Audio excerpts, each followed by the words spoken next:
الحمد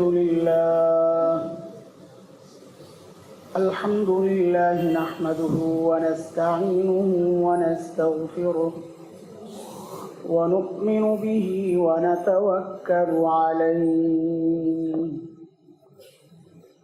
ونعوذ بالله من شرور أنفسنا ومن سيئات أعمالنا من يهده الله فلا مضل له ومن يضلله فلا هادي له وأشهد أن لا إله إلا الله وحده لا شريك له وأشهد أن سيدنا وسندنا وحبيبنا ومولانا محمدا عبده ورسوله اللهم صل على محمد وعلى آل محمد كما صليت على إبراهيم وعلى آل إبراهيم إنك حميد مجيد اللهم بارك على محمد وعلى آل محمد كما باركت على إبراهيم وعلى آل إبراهيم إنك حميد مجيد أما بعد فأعوذ بالله من الشيطان الرجيم بسم الله الرحمن الرحيم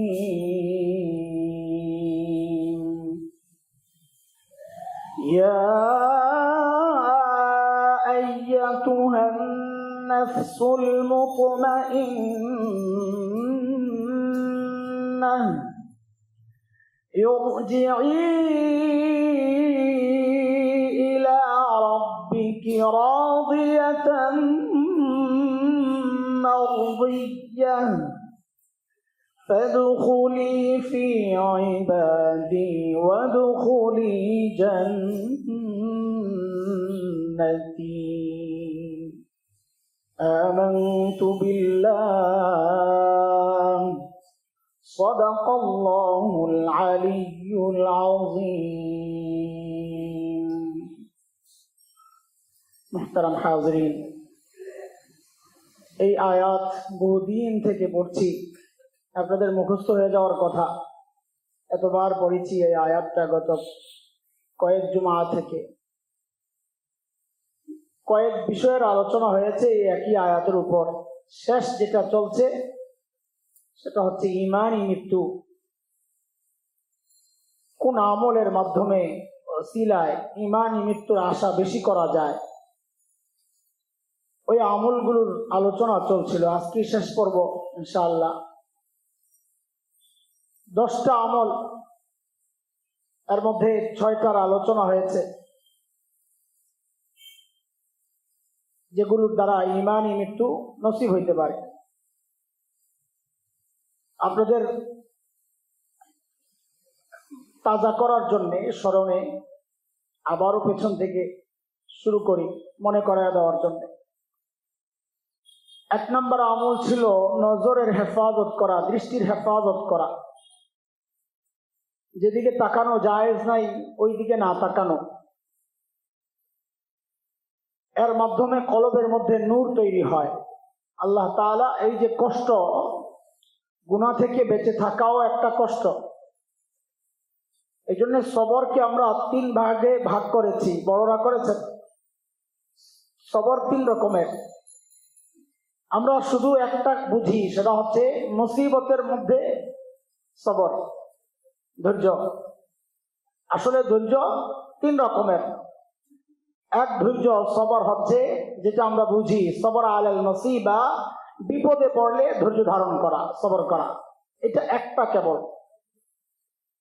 আরেক সবর হচ্ছে ইবাদত করে সবর করা, কারণ ইবাদত কষ্ট লাগে, ওই কষ্ট সহ্য করা। নামাজ সম্পর্কে আল্লাহ বলেছেন ওয়া ইন্নাহা লাকাবীরা, এটা অনেকের জন্য অনেক বড় কিছু, একটা প্রেসার, একটা চাপ। তো ইবাদত যে কঠিন কষ্ট, এটা করতেও যে সবর লাগে, এটাকে বলে সবর আলা তাআত, ইবাদতের সবর। বিপদে সবর এটাও একটা, ইবাদতে সবর এটা আরেকটা সবর আছে সবর আনিল মাসি, গুনাহ থেকে বেঁচে থাকা, এটাও কষ্ট। কত কিছু আমার বিরোধিতা করতেছে, আমি গুনাহ থেকে বাঁচতে চাচ্ছি, কিন্তু আমার ভেতরেও শত্রু আছে, বাইরেও শত্রু আছে, যারা চাচ্ছে না, যারা আমাকে গুনাহে জড়িয়ে দিতে চাচ্ছে। তো গুনাহ থেকে বেঁচে থাকা এটাও একটা সবর। তো মানুষ কেউ যখন নিজের চোখকে হেফাজত করে, দৃষ্টিকে অবনত করে, তো আল্লাহ তাআলা তার দিলের মধ্যে একটা নূর তৈরি করে দেন, যে নূর দ্বারা সে ঈমানের মজা আর স্বাদ অনুভব করতে পারে। তখন ইবাদত তার কাছে ভালো লাগে, মজা লাগে, গুনাহ তার কাছে খারাপ লাগে। কষ্ট করে গুনাহ থেকে বাঁচতে হয় না, গুনার প্রতি ঘৃণা তৈরি হয়ে গেছে। কষ্ট করে ইবাদত করতে হয় না, ইবাদতের প্রতি মজা তৈরি হয়ে গেছে। ইবাদত ছাড়তে পারে না। আল্লাহ ওয়ালাদেরকে দেখেছি খুব কাছ থেকে, আলহামদুলিল্লাহ, বহু আল্লাহ ওয়ালাকে দেখেছি যারা ইবাদত ছাড়তে পারে না, অসুস্থ কিন্তু ছাড়তে পারে না। আপনাদেরকে এক বুড়ার কথা শোনাইছিলাম, আমাদের ওরিয়েন্টাল আটিমিতে থাকতেন, আমাদের এই মসজিদের যিনি কেশিয়ার, তার শ্বশুর একদম বৃদ্ধ। কতটুকু বৃদ্ধ যে ইমামের সাথে যখন নামাজে দাঁড়াইতেন, তো রুকুতে যাওয়ার আগ পর্যন্ত ওনার অবস্থা রুকুর মতোই হয়ে যেত। দাঁড়ায় থাকতে থাকতে আস্তে আস্তে আস্তে আস্তে গুজু হইতে থাকতেন, রুকুর দিকে যেতে থাকতেন, দাঁড়ায় থাকতে পারেন না, বুড়া মানুষ। তো ওই মানুষটাকে দেখেছি শীতের রাত, এই ভোর রাতে, আমাদের ফ্ল্যাটে তখনও লিফট লাগে নাই, নতুন বিল্ডিং হচ্ছে, কাজ চলছিল। সেই 6 তলায় আল্লাহর বান্দা সিঁড়ি বেয়ে উঠতেন, আবার সিঁড়ি বেয়ে নামতেন, হেঁটে হেঁটে মসজিদে আসতেন। কেন এটা? অথচ জুয়ানরা ঘুমাইতেছে, কারণ ওই বুড়ার দিলের মধ্যে ইবাদতের ঈমানের স্বাদ আর মজা ঢুকে গেছে। এখন ইবাদত তার ভালো লাগে, এই কষ্ট তার গায়ে লাগে না। ইবাদত যখন ভালো লাগে, কষ্ট গায়ে লাগে না। তো নজরের হেফাজতের মাধ্যমে এই দৌলত নসিব হয়। 2, মিসওয়াকের আমলের কথা বলেছিলাম, যে মিসওয়াক করলেও আল্লাহ তাআলা রাজি থাকেন, হাদিসের কথা। তো এই আমল কন্টিনিউ করলে ঈমানি মৃত্যু নসিব হয়। এর অন্যতম কারণ হচ্ছে হাদিসে আসছে, যারা মিসওয়াক করে তো মৃত্যুর সময় শয়তান তো ধোঁকা দিতে আসে, ভয়ঙ্কর ধোঁকাগুলো তখনই দেয়, বাবা মার সুরত ধরে আসে, এসে বলে যে আমরা তো মুসলমান ছিলাম, আমাদের মৃত্যু হয়েছে, আমরা বড় বিপদে আছি, তুমি ঈমান ছেড়া দাও, বেঁচে যাবা। তো মৃত্যুর ওই কঠিন সময় এত কিছু মনে থাকে, মা বাবার চেয়ে বিশ্বস্ত আর কে হইতে পারে? তো মা বাবাকে দেখে তার ঈমান যদি ছুটে যায়, এক ভয়ঙ্কর মুহূর্ত এটা। তো যারা মিসওয়াকের আমল করে, হাদিসে আসছে ওই মুহূর্তে তাদেরকে ফেরেশতারা পাহারাদারি করে, কারণ তখন শয়তান আসলেই ফেরেশতারা তাদেরকে, শয়তানকে ধাওয়া করে। মিসওয়াকের বরকত। এই জন্যে মিসওয়াকের আমলের মাধ্যমে ঈমানি মৃত্যু আশা করা যায়। 3 নাম্বার, আল্লাহর নিয়ামতের শুকরিয়া আদায় করা। যত নিয়ামত পেয়েছি, আমার শরীরের নিয়ামত, ঈমানের নিয়ামত, নবী হিসাবে যাকে পেয়েছি সাল্লাল্লাহু আলাইহি ওয়াসাল্লাম, ওই নিয়ামত, এই সমস্ত নিয়ামতগুলো মনে করে করে আল্লাহ শুকরিয়া আদায় করা। তো আল্লাহ যেহেতু ওয়াদা, নিয়ামতের শুকরিয়া আদায় করলে আমি বাড়াইয়া দিব, তো বাড়াইয়া দিবে। আল্লাহর বাড়িতেই কতটুকু আমরা চাইবো সেটা আখেরাত পর্যন্ত আল্লাহ যেন টেনে নিয়ে যান, ইমানি মৃত্যু আশা করা যায়। 4 নাম্বার, সাদাকা। সাদাকা দ্বারাও ইমানি মৃত্যু আশা করা যায়। কেন? এটা হাদিসেরই কথা। যেহেতু সাদাকা আল্লাহ তাআলার রাগ আর ক্ষোভ আর ক্রোধকে নিভায়া দেয়। ইন্নাস সাদাকা লাতুতফিউ গাদাবার রাব ওয়া তাদফাউ মিতাতাস সু। 2টা কারণ সাদাকা এর মাধ্যমে ইমানি মৃত্যু হওয়ার 2টা কারণ হাদিসের মধ্যে 2 কারণই আছে। 1 নম্বর কারণ হচ্ছে সাদাকা আল্লাহর রাগ আর ক্ষোভ আর ক্রোধকে নিভায়া দেয়। তো আল্লাহর রাগকে নিভায়া দিলে, আল্লাহর অসন্তুষ্টিকে নিভায়া দিলে তো আল্লাহ তাআলা সন্তুষ্ট হয়ে যাবেন, মাঝামাঝি তো কিছু নাই। এই এক কাজ। আরেক কাজ হচ্ছে সাদাকা খারাপ মৃত্যু থেকে বাঁচায়া দেয়। তো বেঈমান হয়ে মৃত্যুবরণ করা, এর চেয়ে খারাপ মৃত্যু আর কি হইতে পারে? এই জন্য বলি যে সাদাকার মাধ্যমেও ইমানি মৃত্যু হবে, এটা আশা করা যায়। হাদিস সাপোর্ট করে এই বিষয়ে। 5 নম্বর হচ্ছে আল্লাহ ওয়ালাদের সোহবতে বেশি বেশি থাকা। কারণ আল্লাহ ওয়ালাদের সোহবতে যত বেশি থাকবো তত বেশি আমি গুনাহমুক্ত থাকবো। আর যেহেতু হাদিসে আসছে যে মানুষের হাসর কি অবস্থায় হবে, ইন্নাকুম তুহশারুন কামা তামুতুন, বলে হাসর কি অবস্থায় হবে? বলে তোমার মৃত্যু যেই অবস্থায় হয়েছে, মৃত্যু যেই অবস্থায় হয়েছে হাসরে ওই অবস্থায় উঠবা। বলে মৃত্যু কি অবস্থায় হবে? তো নবী বলেন কামা তাইশুন, জীবনটা যেভাবে কেটেছে মৃত্যু ওই অবস্থায় হবে। তো মৃত্যু জীবন যদি গুনাহমুক্ত থাকে, আল্লাহ ওয়ালাদের সোহবতের কারণে জীবন যদি গুনাহমুক্ত চলে, তো আশা করা যায় মৃত্যুও গুনাহমুক্ত হবে। গুনাহমুক্ত মৃত্যু মানে হচ্ছে আল্লাহ তাআলার রেজা আর সন্তুষ্টি আমার সাথে লেগে আছে। এই গেল 5। 6 নাম্বার ইজহারে মোহাব্বত। আল্লাহ তাআলাকে ভালোবাসি, নবীকে ভালোবাসি, এই কথা আমরা মুখে মুখে বলি, কিন্তু ইমানি মৃত্যুর জন্য এটা একটা শর্ত যে ওই মহাব্বতকে প্রকাশ করতে হবে। বলে নবীকে মহাব্বত করেন, এই তো রবিউল আউয়াল আসতেছে, বেশি দিন নাই, সফরের আজকে হয়তো 26 বা 27, 3-4 দিন আছে, রবিউল আউয়াল শুরু হবে। ইশকের নমুনা, ইশকের নমুনা হচ্ছে মিছিল করা না? আল্লাহ নবীকে মহাব্বত করার নমুনা হচ্ছে রাস্তায় মিছিল করা। জশ্নে জুলুসে ঈদে মিলাদুন নবী। বাপরে বাপ, আমার বাসার দেওয়ালও লাগাইছে একটা চিকা, 63 দিন ব্যাপী ঐতিহাসিক প্রোগ্রাম মাহফিল ইয়া উপলক্ষে, মিলাদুন নবী উপলক্ষে। সুবহানাল্লাহ। তার বাকি দিনগুলা বাদ দিয়ে লাভ কি? বাকি দিনগুলা করে ফেললেই তো পুরা বছরটা হয়ে যায়। আমরা তো ওইটাই বলি যে নির্দিষ্ট ডেটে নবীকে মহাব্বত করার দরকার নাই, সারা বছর করেন, তাইলে বোঝা যাবে আপনি আশিকে রসুল। সারা বছর খবর নাই, রবিউল আউয়াল আসলে এশক উপরের দিকে ওঠে না? আল্লাহ মাফ করুক, এটার নামে এশক না, এশকের নামে এগুলা হচ্ছে বিদআতি কাজ কারবার আমরা করি, আর কিচ্ছু না। তো এশক প্রকাশ করার নমুনা কি? নমুনা হচ্ছে আপনি দেখেন না আপনার শরীরের মধ্যে নবীর ইশক আর মহাব্বতের নমুনা প্রকাশ পাইছে কিনা। দাড়িগুলা কাটতেছেন, আবার মুখে মুখে দাবি করতেছেন আমি আশিকে রসুল। নবীকে গাড়ি দেয়, আপনি চুপচাপ থাকেন, দাবি করতেছেন আপনি আশিকে রসুল। সাহাবায়ে কেরামের নমুনা আছে, আশিকে রসুলের নমুনা সাহাবায়ে কেরাম। হযরতে সাহাবায়ে কেরাম রাসূল করিম সাল্লাল্লাহু আলাইহি সাল্লামকে সবচেয়ে বেশি মহব্বত করতেন। আমরা ছোটবেলায় গান গাইতাম, বাচ্চাদের গান, জন্ম যদি হতো মোদের রসুল পাকের দেশে, আহা রসুল পাকের কালে, মোদের তিনি আদর করে ভালো, কত ভালোবাসতেন না, কি কি বলতাম। আচ্ছা, তো এটা বড়রা ওস্তাদরা মানা করছেন যে না, এই গান গাওয়া যাবে না। কেন? জন্ম যদি হতো মোদের রসুল পাকের কালে, তুমি আল্লাহরে পরামর্শ দাও তোমারে কোন যুগে পাঠাইলে ভালো হইতো না? হ্যাঁ, এক বুজুর্গের ওয়াকিয়া আছে এরকম। এক পাহাড়, বৃক্ষলতাহীন, একদম পাথরি পাহাড়। তো ওই বুজুর্গ দাঁড়ায়া দাঁড়ায়া পাহাড়ের দিকে তাকায় তাকায় চিন্তা করতেছে, আরে এই পাহাড়টার মধ্যে যদি গাছগাছালি সবুজ একটা ভাব আসতো, কত সুন্দর লাগতো, পরিবেশটা কত সুন্দর লাগতো। তো আল্লাহ তাআলা তার ইলহাম হয়েছে, আল্লাহ তাআলা দিলের মধ্যে ওই কথা ঢালছেন যে কি খবর, আপনি আমার ইবাদত বাদ দিয়ে এখন আমাকে আমার উপদেশটা হইতে চাচ্ছেন না, এখন আমার উপদেশ দিতেছেন আপনি যে কোনটা ভালো হবে কোনটা খারাপ হবে। তো নবীর যোগে যদি হইতাম, এই তামান্না করে করে গান গাওয়া মানে আল্লাহকে পরামর্শ দিচ্ছি যে কাজটা ঠিক হয় নাই, আমার ওই যোগে পাঠাইলে ভালো হইতো। আরে কমবখ বেকুব, ওই যোগে হইলে তুমি তো আবু জেহেল হইতে পারতা।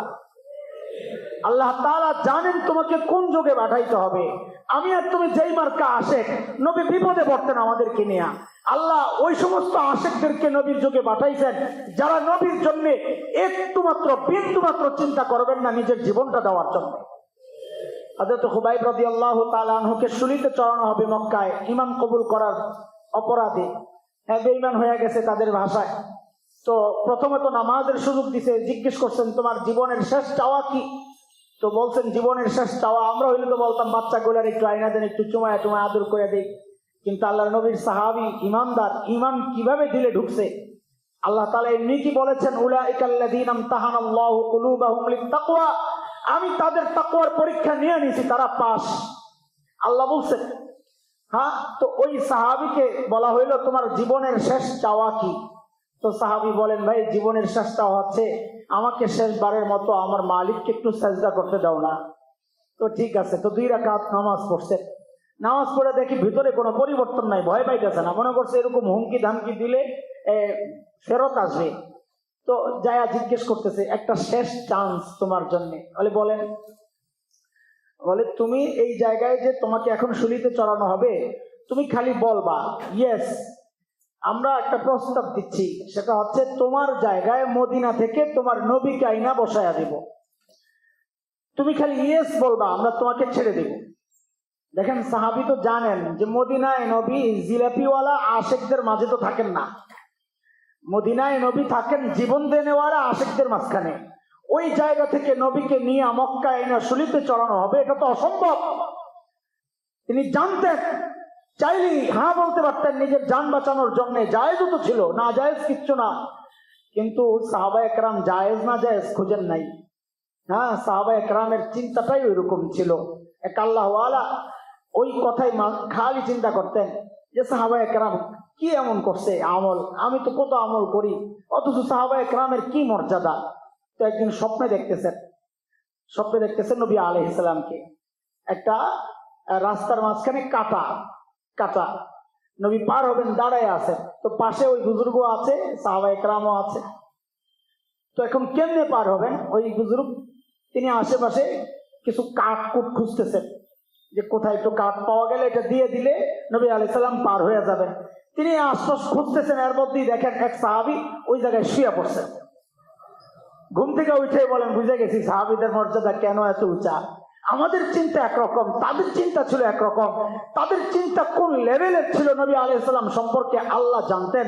আল্লাহ ওইভাবে ওই কলবগুলো তৈরি করছেন। আমার আর আপনার ওই নসিব হয় না, এটা আল্লাহর ইচ্ছা। তো ওই সাহাবী খুবাইব রাদিয়াল্লাহু আনহুকে যখন বলা হইল যে তোমার জায়গায় তোমার নবীকে বসায়া দেই, তোমাকে ছেড়ে দেই, খালি হ্যাঁ বলো, তো হযরত খুবাইব কি বলেন? হযরত খুবাইব বলেন, আল্লাহ, আরে মদিনা থেকে আমার নবীকে আমার জায়গায় বসাবে থাক দূরের কথা, আমার নবীর পায়ে একটা কাঁটা বিঁধবে, এটাই তো আমার বরদাস্ত হয় না। আমাকে শতবার শুলিতে চড়াও, আমি মানতে রাজি। আমার নবীর পায়ে একটা কাঁটা বিঁধবে, এটা আমি মানতে রাজি না। আরে ভাই, এস কারে বলে দেখো, কয়দিন নবীর জন্য রক্ত দিতে প্রস্তুত হয়ে গেছো, মিছিল করতে তো এখনই রেডি হয়ে গেছে। হ্যাঁ, চলতেছে পরিকল্পনা সারা বছরের মূল এটাই। কারণ তাদের বক্তব্য এটাই বলে, সকল ঈদের সেরা ঈদ। আমরা 2 ঈদের প্রস্তুতি নেই, রমজানের প্রস্তুতি ব্যবসায়ীরা নেয় 5 মাস আগের থেকে, আর যারা কাপড় চোপড় পরবে তারা 1 মাস আগের থেকে প্ল্যান শুরু হয়। তো আমাদের এই ছোট ঈদের জন্য এত প্ল্যান, হেরা বড় ঈদের জন্য কি প্ল্যানটা করতে পারে আপনি চিন্তা করেন। হ্যাঁ, এটা বলে বড় ঈদ, সকল ঈদের সেরা ঈদ। নবী বলতেছেন তোমাদের জন্য ঈদ হইলো 2টা, আর আমরা বানাইছি আমাদের জন্য ঈদ হইলো 3টা। সকল ঈদের আবার সেরা ঈদ হইলো ওইটা। সকালবেলা নামাজ না পড়ে, ঈদের নামাজ না পড়ে মিছিল করতে বাইর হয়ে যায়। কি আজব আজব তামাশার কথাবার্তা। যাই হোক, ইজহারে মুহাব্বত ইমানি মৃত্যুর জন্য এটা একটা বড় জরুরি জিনিস, যে আল্লাহকে মহাব্বত করি, নবীকে মহাব্বত করি। ভাই, এটা প্রকাশ তো করো। তুমি শিরকও করো, আবার বলো আল্লাহকে মহাব্বত করো, সুন্নতের খিলাফ চলো, বিদআতের উপর চলো, আবার বলো নবীকে মহাব্বত করো। এই মহাব্বত দ্বারা ইমানি মৃত্যু নসিব হবে না, সন্দেহ আছে। আল্লাহ তাআলা হেফাজত করেন। 7টা গেল গত জুমা পর্যন্ত, এই 7টার আলোচনা হয়েছে। আজকে বাকি 3টা। 8 নম্বর হচ্ছে আজানের জবাব দেওয়া। আজানের জবাব দিলেও আশা করা যায় ইমানই মৃত্যু নসিব হবে ইনশাআল্লাহ। খেয়াল করে করে আজানের জবাব দিব। আজানের জবাব 3 রকমের বক্তব্য আসছে, 3টাই করব আমরা।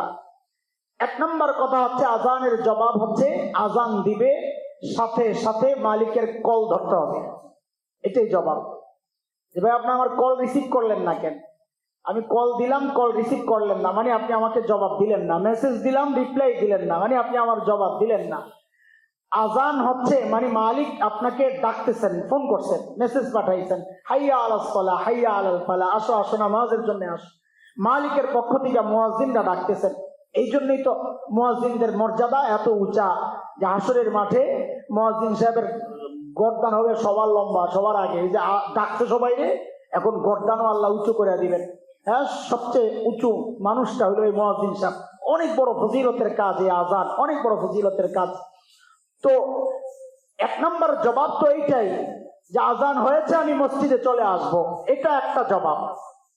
আরেক জবাব হচ্ছে আজানের সাথে সাথে শব্দগুলোর জবাব দেওয়া। হ্যাঁ, আমরা এগুলো করি না। করি কোনটা? যেটা শরীয়ত না। অনেক জায়গায় দেখা যায়, আমাদের আশেপাশেও আছে, আল্লাহ মাফ করুন, আজানের আগে দুরূদ শরীফ পড়া শুরু করে। আজানের আগে দুরূদ শরীফ পড়ে। কিছু বললে বলে দুরূদ পড়া কি গুনাহ? হ্যাঁ, কিছু বললে বলে দুরূদ পড়া কি গুনাহ? দলিল কি দেয় জানেন? আমি একদিন হাসতে হাসতে শেষ। যে আজানের হুকুম নিয়ে যখন জিবরাইল আলাইহিস সালাম আসছেন, আয়েশাই তো বলছেন আসসালামু আলাইকা ইয়া রাসূলুল্লাহ।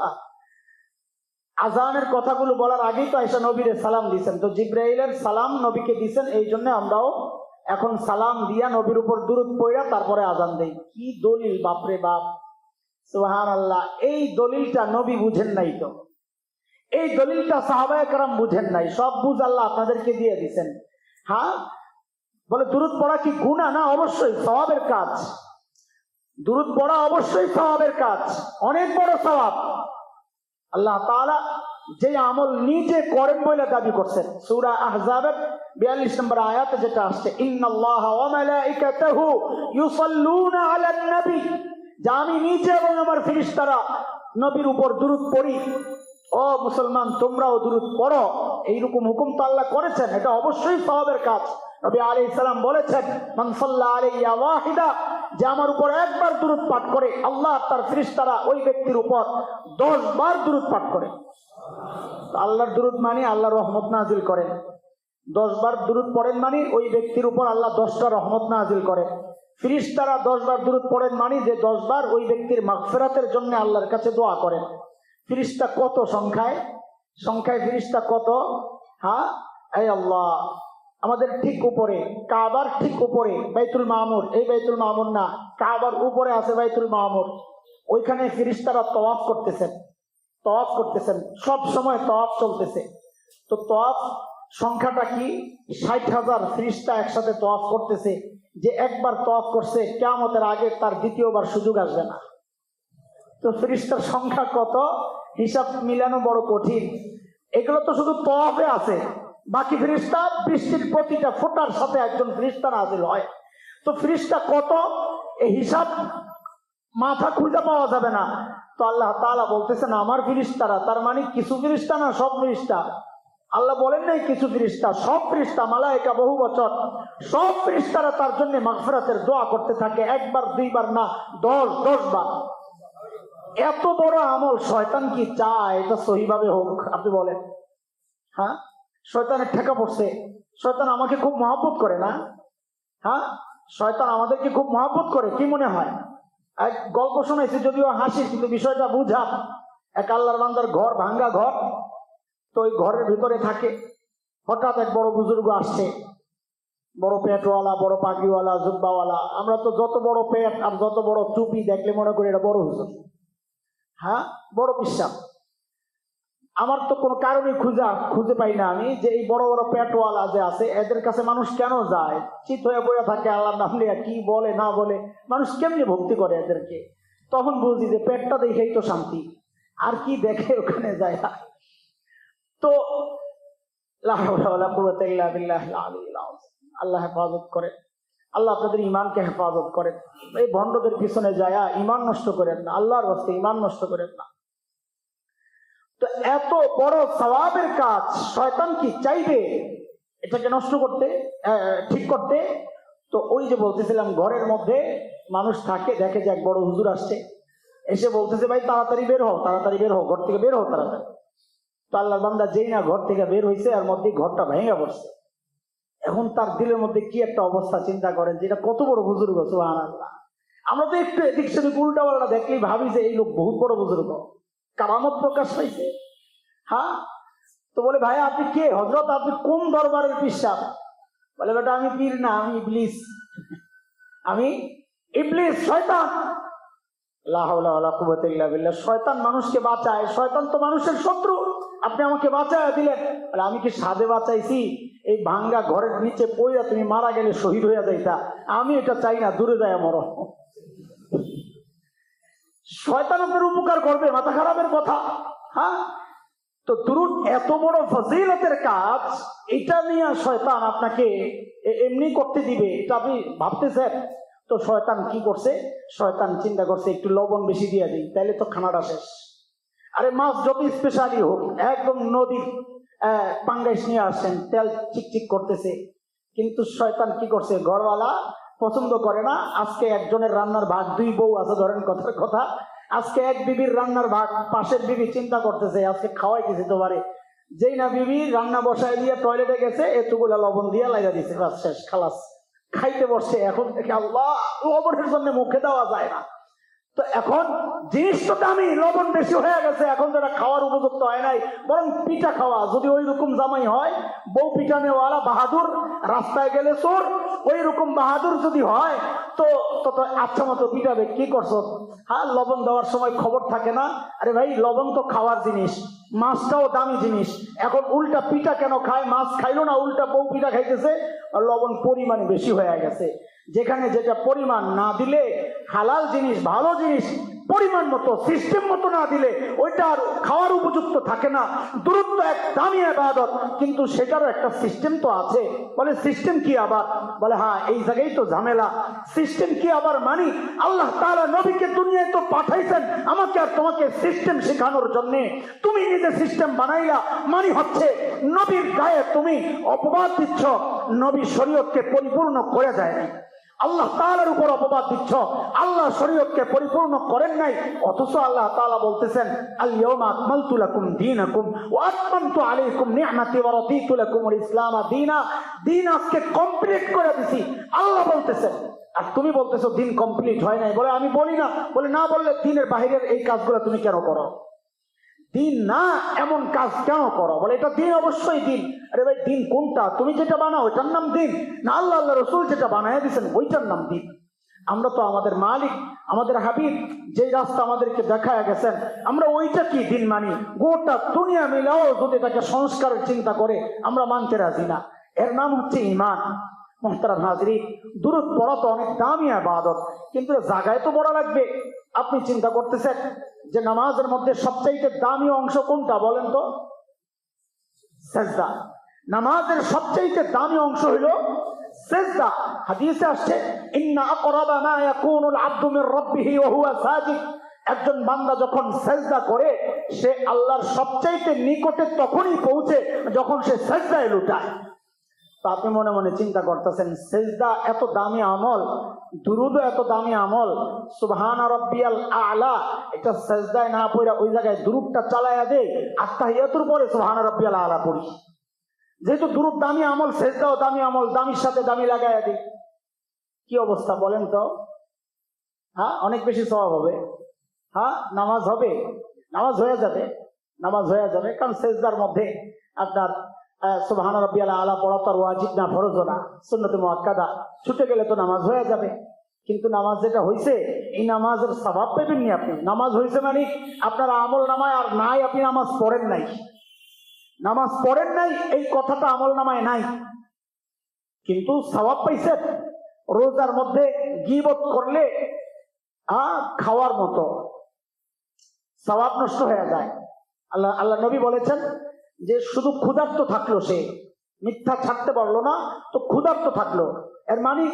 এর মানে হচ্ছে তার রোজার ফরজ তো আদায় হয়ে গেছে, আল্লাহ ধরবে না যে রোজা কেন রাখো নাই। কিন্তু রোজা রাখার কারণে যে রাইয়ান দরজা দিয়া, জান্নাতের স্পেশাল দরজা, ওই দরজা দিয়ে যে ঢুকতো, যেই রোজা আল্লাহর কাছে তার জন্য সুপারিশ করতো, ওই রোজা তার হইল না। পিঠা খাওয়া থেকে বাইচা গেলা, পুরস্কার তো পাইবা না। নামাজ হয়তো হয়ে যাবে কোনোভাবে জোড়াতালি দিয়া, কিন্তু নামাজের যে সওয়াব ওইটা তো পাওয়া যাবে না। কেন? নিজের মন গড়া ইচ্ছা মতো জায়গা চেঞ্জ করছি।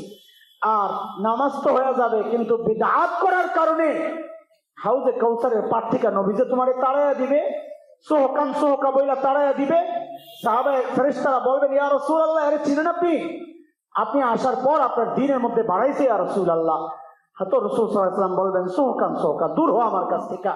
চিন্তা করা যায়, রহমতের নবী উম্মতকে তাড়াইয়া দিতেছেন কোন অপরাধের কারণে?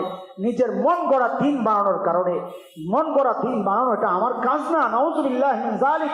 শারিআ, শরীয়ত প্রণেতা আল্লাহ রাসূল, আমি চাইলেই শরীয়তে বাড়াইতে পারবো না, আমি চাইলেই কমাইতে পারবো না। এর নাম হচ্ছে সিরাতে মুস্তাকিম।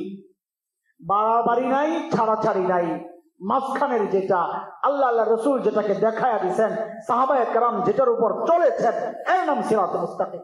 এই জন্য দুরূদ শরীফ তো অবশ্যই বড় আমল, কিন্তু এটাকে আজানের আগে দেওয়া, এটা আপনি কই পাইলেন? অবশ্যই সওয়াবের কাজ। বলে জিবরাইল সালাম দিছেন, জিবরাইল কি খালি আজানের হুকুম আইনা সালাম দিছেন? জিবরাইল যতবার আসছেন ততবারই সালাম দিছেন। তো বাকি আমলের আগে সালাম দুরূদ শরীফ ছুটে গেল যে, কোনটাই আমরা পড়তে বলি না। আবার খুঁজে খুঁজে ওগুলোও বাইর করবে, দরকার নাই। কোনটাই পড়তে বলি না, আমরা বলি নবী যদি পড়ে তো আপনি পড়েন, আমরাও পড়বো। নবী পড়েন নাই, সাহাবায়ে কেরাম পড়েন নাই, তো আমাদের জন্য আদর্শ আর কেউ নাই যাকে ফলো করে আমি আর আপনি ওই আমল করতে পারি। আল্লাহ নবীকে সরাসরি মানার জন্য আল্লাহ বলেছেন, সাহাবায়ে কেরামকে মানার জন্য বলেছেন, আমিনু কামা আমানান নাস ওয়াল্লাযীনা ইত্তাবাউহুম বিইহসান। এই কথাগুলোর দ্বারা আল্লাহ তাআলা সাহাবায়ে কেরামের অনুসরণের কথা বলেছেন বারবার। এই জন্য তারাও আমাদের জন্য আদর্শ। হ্যাঁ, আমাদের মেয়ারে হক যেটা, তাদেরকেও আমরা ফলো করতে পারি।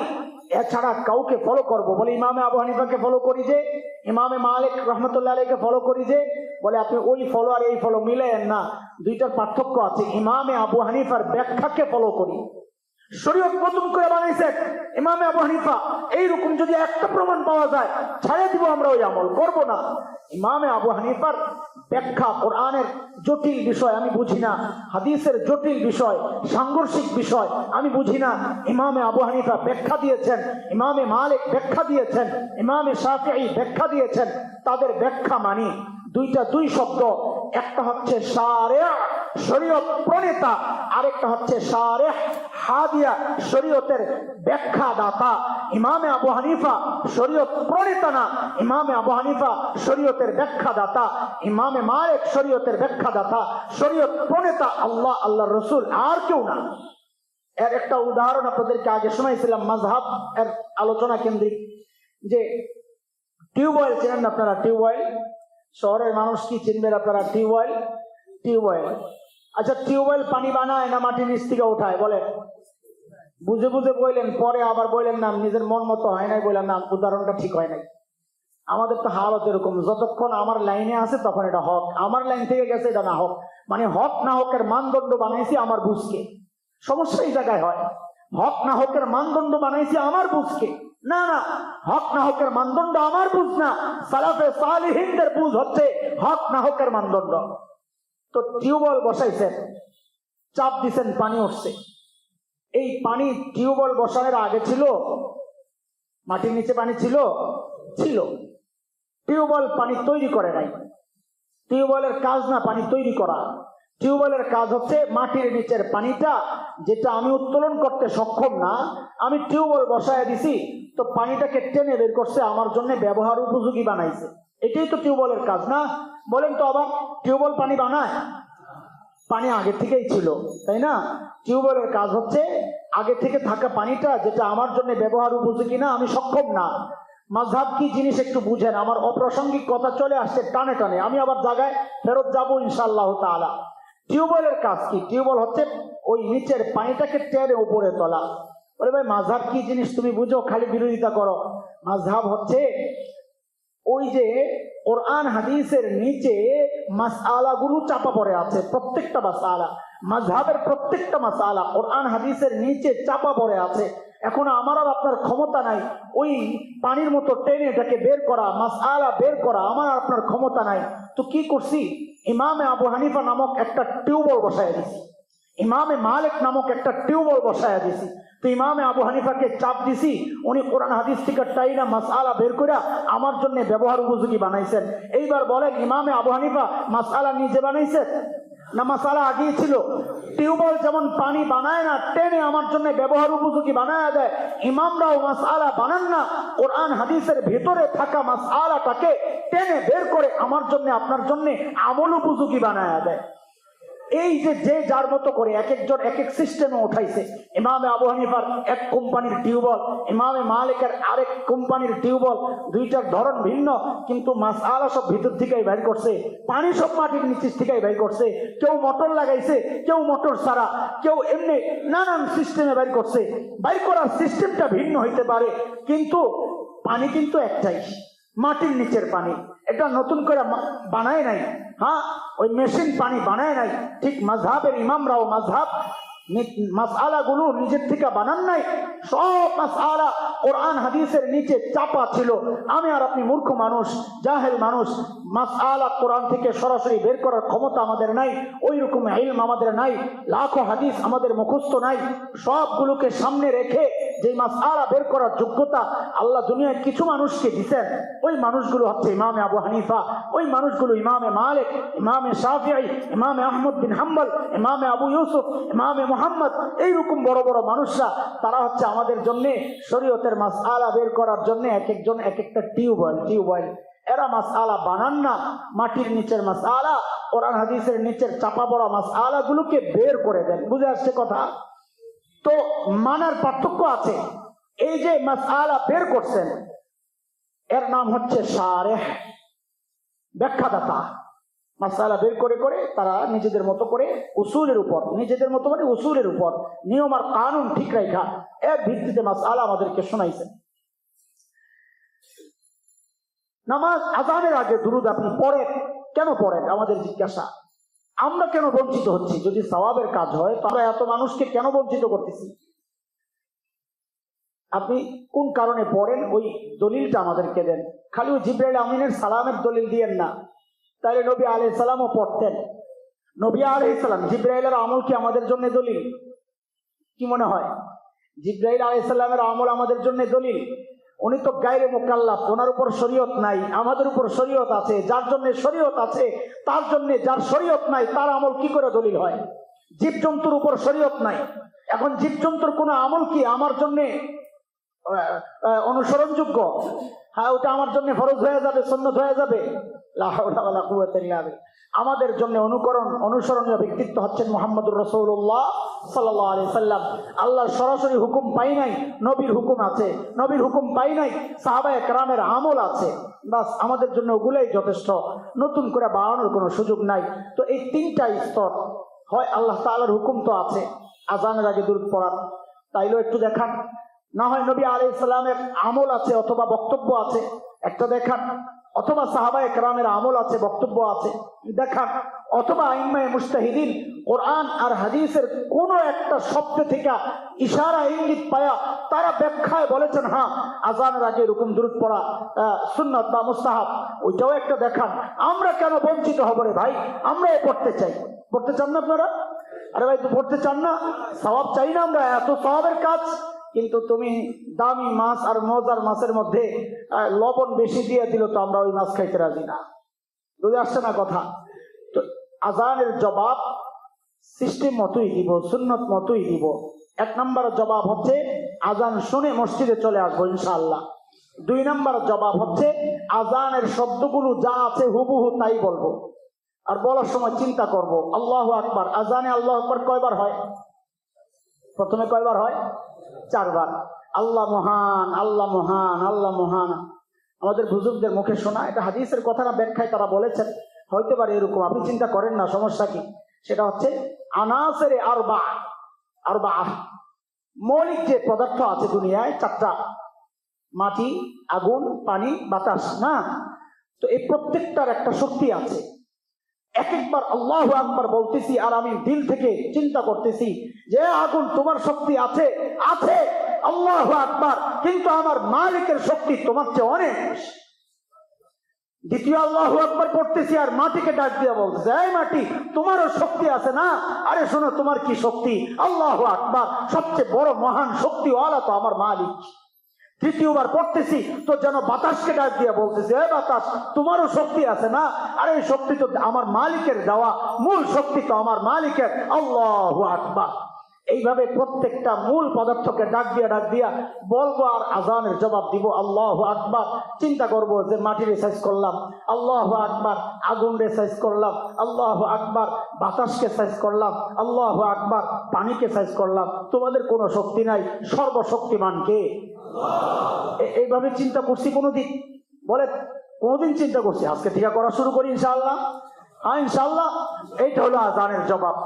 আশহাদু আল্লা ইলাহা ইল্লাল্লাহ, নতুন করে যেন ঈমানকে নবায়ন করতেছি। আশহাদু আন্না মুহাম্মাদুর রাসূলুল্লাহ, ঈমানকে নবায়ন করতেছি। আবার আল্লাহর দেওয়া নবীকে যে ওয়াদা আল্লাহ দিবেন ওই ওয়াদার বাস্তবায়ন করতেছি। নবীকে আল্লাহ সূরা দোহার মধ্যে আল্লাহ ওয়াদা দিবেন, ওয়ারাফা'না লাকা যিকরাক, সূরা আলাম নাশরাহের মধ্যে, ওয়ারাফা'না লাকা যিকরাক, নবী আমি আপনার আলোচনাকে, আপনার স্মরণকে আমি সমুন্নত করব। কিয়ামত পর্যন্ত আল্লাহ তাআলা নবীর আলোচনা রেখেছেন। আপনি বদনাম কত করবেন? লাখো লাখো মসজিদ থেকে প্রতিদিন এইভাবে নবীর আলোচনা হচ্ছে। আল্লাহর আলোচনা যেখানে হচ্ছে সাথে আমার নবীরও আলোচনা হচ্ছে। আশহাদু আন্না মুহাম্মাদুর রাসূলুল্লাহ। কি করবেন? এটা যখন মুয়াজ্জিন সাহেব বলে আশহাদু আন্না মুহাম্মাদুর রাসূলুল্লাহ, তো আমার কাজ কি? হ্যাঁ, ফুদিয়াত চোখে ডলা নাকি? আরে ভাই কই পাইলেন এগুলা? নবী আলাইহিস সালাম কি শিখাইছেন? আপনি কি করতেছেন? নবী আলাইহিস সালাম বলছেন যা মুয়াজ্জিন বলে তাই বলো। আশহাদু আন্না মুহাম্মাদুর রাসূলুল্লাহ কি বলবো? বলে হুজুর আল্লাহর নবীর নাম শুনলে না দুরূদ শরীফ পড়তে হয়? পড়তে হয়। আজানটা শেষ হোক, আমল আছে ইনশাআল্লাহ। তো আশহাদু আন্না মুহাম্মাদুর রাসূলুল্লাহ পড়ার সাথে সাথে কি পড়বো? আশহাদু আন্না মুহাম্মাদুর রাসূলুল্লাহ। বাস এই পর্যন্ত ঠিক। হাইয়া আলাস সালাহ, হাইয়া আলাল ফালাহ, এই দুই জায়গায় পড়তে হবে লা হাওলা ওয়ালা কুওয়াতা ইল্লা বিল্লাহিল আলিয়্যিল আযীম। কেন এই জায়গায় ব্যতিক্রম কেন?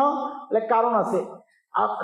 মুয়াজ্জিন যখন ডাকতেছে হাইয়া আলাস সালাহ, নামাজের দিকে আসো, হাইয়া আলাল ফালাহ, কামিয়াবির দিকে আসো, শয়তান আটকায়, যাইস না, মিথ্যা কথা, যা মিথ্যা কথা, তুই যাইস না মসজিদের দিকে, আটকায় শয়তান। তো আপনি বলেন লাঠিটা নিতেছি, লাঠিটা, ওই লাঠি হইলো লা হাওলা, লাঠি দিয়ে একটা ধাওয়া দিলেন, ভাগেন ঠিক। তো শয়তানের ওয়াসওয়াসা, আযান শুইনা মসজিদে আসার যে মানসিকতা শয়তান নষ্ট করে দেয়, লা হাওলা পড়ার বরকতে শয়তান দূর হয়ে যাবে ইনশাআল্লাহ তাআলা। লা হাওলা ওয়ালা কুওয়াতা ইল্লা বিল্লাহ। এরপরে আল্লাহু আকবার, আল্লাহু আকবার, বাস যা আছে তাই। লা ইলাহা ইল্লাল্লাহ দিয়া শেষ করলাম। লা ইলাহা ইল্লাল্লাহ যখন পড়বো আর মনে করব আল্লাহ আযানের শেষ শব্দ লা ইলাহা ইল্লাল্লাহ, আল্লাহ আমারও যেন শেষ শব্দ হয় লা ইলাহা ইল্লাল্লাহ। ওইভাবে জবাব দেই, শেষ, আজান শেষ। তৃতীয় জবাবের সিস্টেম, এক জবাব হচ্ছে আজান শুনে মসজিদে চলে আসা, দ্বিতীয় জবাব হচ্ছে আজানের সাথে সাথে শব্দগুলো বলা, তৃতীয় জবাব হচ্ছে এইবার কিছু দোয়া আছে, এই দোয়াগুলো পড়েন। কি দোয়া? ওই যে আজানের সময় নবীর নাম উচ্চারিত হয়েছিল, দুরূদ শরীফ পড়তে পারেন নাই তো নগদে দুরূদটা আগে পড়েন, আল্লাহুম্মা সাল্লি আলা মুহাম্মদ, যেই দুরূদ পড়েন। এরপর দোয়া পড়বেন আল্লাহুম্মা রাব্বা হাযিহি দাওয়াতি তাম্মা ওয়াস সালাতিল কাইমা আতি মুহাম্মাদানিল ওয়াসিলাতা ওয়াল ফাদিলা ওয়াবআথহু মাকামান মাহমুদান আল্লাযী ওয়া'আদতা ইন্নাকা লা তুখলিফুল মিআদ ওয়ারযুকনা শাফাআতাহু ইয়াওমাল কিয়ামাহ। আমরা বাড়াই, হাদিসে এই শব্দগুলো নাই, যেগুলো নাই আমরা করব না, বাস দোয়া করব। এরপর একটা আমল করব, রাদিতু বিল্লাহি রাব্বা ওয়াবিল ইসলামি দীনা ওয়াবিমুহাম্মাদিন সাল্লাল্লাহু আলাইহি ওয়াসাল্লাম নবিয়্যান ওয়া রাসূলা। এটা শুকরিয়া আদায় করব আল্লাহ তাআলা। শেষ আমল, আজানের জবাব শেষ। তো 8 নম্বর গেল, মনে আছে নি? জায়গায় আছেন তো আলহামদুলিল্লাহ। কত মাঝখান দিয়ে কত কথা হয়ে গেছে, এই জন্যই তো শেষ করতে পারি না। একটা আলোচনা শুরু হয় মনে করি 1 সপ্তাহে শেষ হবে, ওটা যায় 5 সপ্তাহ শেষ হয়ে যায়। তো এক নাম্বার হচ্ছে চোখের হেফাজত, 2 নাম্বার মিসওয়াক করা, 3 নাম্বার নিয়ামতের শুকরিয়া আদায় করা, 4 নাম্বার সাদাকা করা, 5 নাম্বার আল্লাহ ওয়ালাদের সোহবতে বেশি বেশি থাকা, 6 নাম্বার আল্লাহর নিয়ামতের প্রকাশ করা, 7 নাম্বার আল্লাহর ভয়ে গুনাহ থেকে বেঁচে থাকা, 8 নাম্বার আজানের জবাব দেওয়া, 9 নাম্বার বেশি বেশি লা ইলাহা ইল্লাল্লাহ পড়া। লা ইলাহা ইল্লাল্লাহ বেশি বেশি পড়া, কারণ এটা দ্বারা কলব সাফ হয়। আল্লাহ নবী বলেন লিকুল্লি শাইইন সাকালা ওয়া সাকালাতুল কুলুবি যিকরুল্লাহ। হ্যাঁ, প্রত্যেক জিনিসের একটা পলিশ আছে, যেটা ঘষা মাইজারে এটাকে পরিচ্ছন্ন করা হয়, চকচক যেন করে ময়লা দূর হয়ে যায়। তো কলবের মধ্যে ময়লা পড়ে। কি ময়লা? ময়লা 2 রকমের পড়ে। যেমন আমার চোখ কখনো কখনো অন্ধ হয়ে যায়, আবার কখনো কখনো ছানি পড়ে, অপারেশন করে যে পর্দা কেটে দেয়, ছানি পড়ে, এটা হলো সাময়িক বাধা। তো চোখে দেখে না, তো কেটে দেয়, আবার দেখে, মাশাআল্লাহ। তো কলবের ওই রকম 2 অবস্থা। এক হচ্ছে খাতামাল্লাহু আলা কুলুবিহিম, গুনাহ করতে করতে এখন আর পর্দা পড়ে নাই, আল্লাহ তাআলা একদম মোহর মেরে দিয়েছেন, হেদায়েতের আর কোনো সম্ভাবনা নাই। আবার কেউ কেউ আছেন যে পর্দা পড়ে, ওই পর্দাগুলো কাইটা দিলে আবার কলব ক্লিয়ার হয়ে যায়। ওই সানি কাইটা দিছে, এই সানি কাটা মানে বলে জিকিরের জরব লাগাও, লা ইলাহা ইল্লাল্লাহ পড়ো। নবী বলেছেন সাহাবায়ে কেরামকে জাদ্দিদু ঈমানাকুম, এই তোমরা ঈমানকে তাজা করো। সাহাবায়ে কেরাম জিজ্ঞেস করেছেন কাইফা নুজাদ্দিদু ঈমানানা ইয়া রাসূলুল্লাহ, ঈমান কেমনে তাজা করব? তো আল্লাহ নবী বলেন বিকাসরাতি লা ইলাহা ইল্লাল্লাহ, বেশি বেশি লা ইলাহা ইল্লাল্লাহ পড়ে তোমরা ঈমানকে তাজা করো। ওই কলবের পর্দা সরাও, বেশি বেশি জিকির করলে ঘষা মাজা হবে, কলব জিন্দা হবে, কলবের মধ্যে নূর তৈরি হবে, আমল করতে ভালো লাগবে, গুনাহ করতে খারাপ লাগবে, ঈমানি মৃত্যু নসিব হবে ইনশাআল্লাহ তাআলা। শেষ কথা, ঈমানি মৃত্যুর জন্য আল্লাহর কাছে দোয়া করা। আল্লাহর কাছে দোয়া করা, সব আমল করার পরেও আল্লাহ তাআলা বলেন তোর পক্ষে সবকিছু সম্ভব না, সময় কম, তাও ছোট্ট করে একটা উদাহরণ দেই। মা বাবার খিদমত সম্পর্কে আল্লাহ তাআলা বলেছেন, সূরা বনী ইসরাঈলে আসে, সূরা ইসরা, ওয়া কাদা রাব্বুকা আল্লা তা'বুদু ইল্লা ইয়্যাহু ওয়া বিল ওয়ালিদাইনি ইহসানা ইম্মা ইয়াবলুগান্না ইনদাকাল কিবারা আহাদুহুমা আও কিলাহুমা فلا تقل لهما أف ولا تنهرهما وقل لهما قولا كريما واخفض لهما جناح الذل من الرحمة وقل رب ارحمهما كما ربياني صغيرا। আল্লাহ বলতেছেন ওয়াকাদা রাব্বুক, এটা আল্লাহর সিদ্ধান্ত। কি? আল্লাহ ছাড়া কারো ইবাদত করবা না। 2 নাম্বার সিদ্ধান্ত অবিল ওয়ালিদাইনি ইহসানা, বাবা মার সাথে সুন্দর আচরণ করবা, সদাচরণ করবা। ইম্মা ইয়াবলুগান্না ইনদাকাল কিবারা আহাদুহুমা আও কিলাহুমা, তাদের কেউ যদি বার্ধক্যে পৌঁছে অথবা উভয়ে, এটা বাস্তবতার নিরিখে বলা। বার্ধক্যে পৌঁছলেই মা বাবার বেশি প্রয়োজন হয় সন্তানকে, ওই কারণে বলা, না হয় সবসময় এই হুকুম। ফালা তাকুল লাহুমা উফ, 1 নম্বর দায়িত্ব সন্তানের, মা বাবার সামনে বিরক্তির শব্দ ব্যবহার করবা না। উফ, আমাদের বড়রা আরেকটু গভীরে গিয়েছেন যে উফ বলবা না মানে কি? মানে হচ্ছে বিরক্তির শব্দ না, তুমি কষ্ট করছো, তুমি কষ্ট করছো, মা বাবার সামনে এসে বলবা না গেল রে গেল, কোমরটা গেল, এইরকম বলবা না। কেন? আরে তুমি কষ্ট করে ব্যথা তো পেয়েছো শরীরে, আর তুমি যে উফ বলছো, ওই কষ্টের প্রকাশ মা বাবার তো কলিজায় যায় লাগছে। এই জন্য মা বাবার সামনে উফ পর্যন্ত বলা যাবে না, 1 নম্বর। 2 নম্বর, ওয়ালা তাকুল লাহুমা উফ ওয়ালা তানহারহুমা, ঝাড়ি মারবা না, মা বাবাকে ঝাড়ি মারবা না। ওয়াকুল লাহুমা কওলান কারীমা, সুন্দর নরম সুরে কথা বলবা। 4, ওয়াখফিদ লাহুমা জানাহাদ দুল্লি মিনার রাহমাহ, বিনয়ের ডানাগুলো মেলে দিবা মা বাবার সামনে, উদ্ধত্ত প্রকাশ করবা না। এই হুকুমগুলো আল্লাহ তাআলা করলেন। করার পর আল্লাহ কি বলতেছেন? ওয়াকুল লাহুমা, এরপর ওয়াকুর রাব্বিরহামহুমা কামা রাব্বায়ানি সগীরা।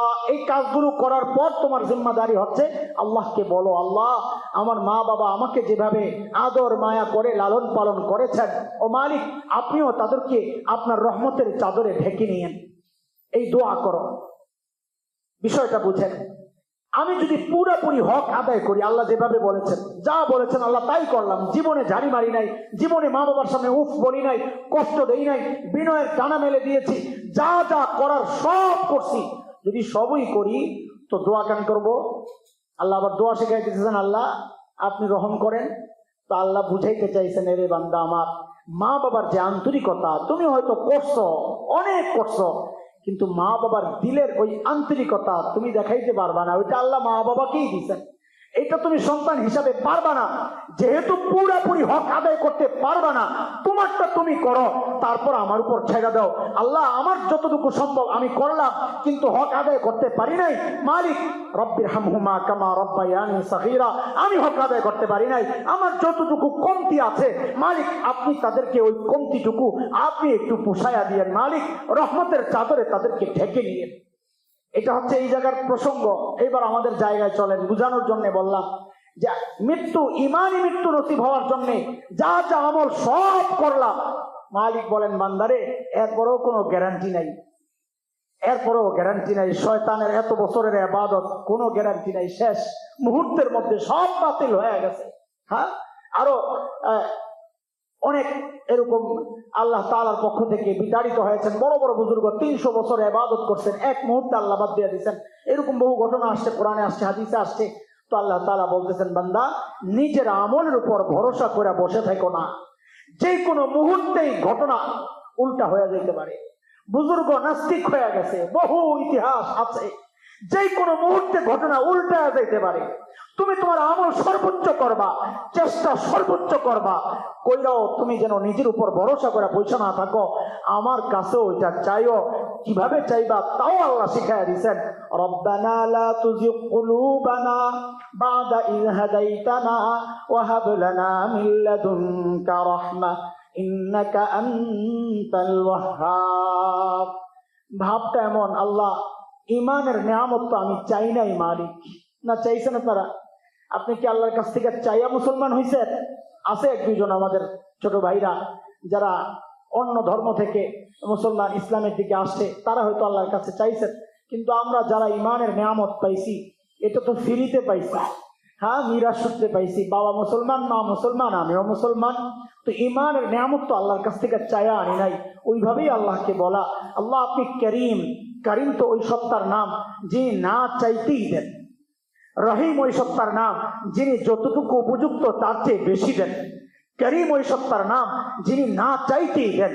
তো আল্লাহ তাআলাকে ওইভাবে বলেন না যে আল্লাহ ইমানের যে নিয়ামত না চাইতেই আপনি দিয়েছেন, ও মালিক ওই নিয়ামতকে ছিনায়া নিয়েন না, মালিক মালিক ওই নিয়ামতকে ছিনায়া নিয়েন না। রব্বানা লা তুযিগ কুলুবানা, আল্লাহ আমার দিলকে আপনি যেই জায়গায় ইমানের উপর হেদায়েতের উপর ছিল আছে, ওই দিলকে আপনি ঘুরাইয়া দিয়েন না, আমি যেন পথভ্রষ্ট না হই। বাদা ইয হাদাইতানা, হেদায়েত তো আপনিই দিছেন, আপনি তো দিচ্ছেন, আপনার দেওয়া এই নিয়ামত আল্লাহ আপনি ছিনাইয়া নিয়েন না। ওইভাবে আল্লাহর কাছে কেঁদে কেঁদে বলা, এটা আল্লাহ শিখাইয়া দিচ্ছেন।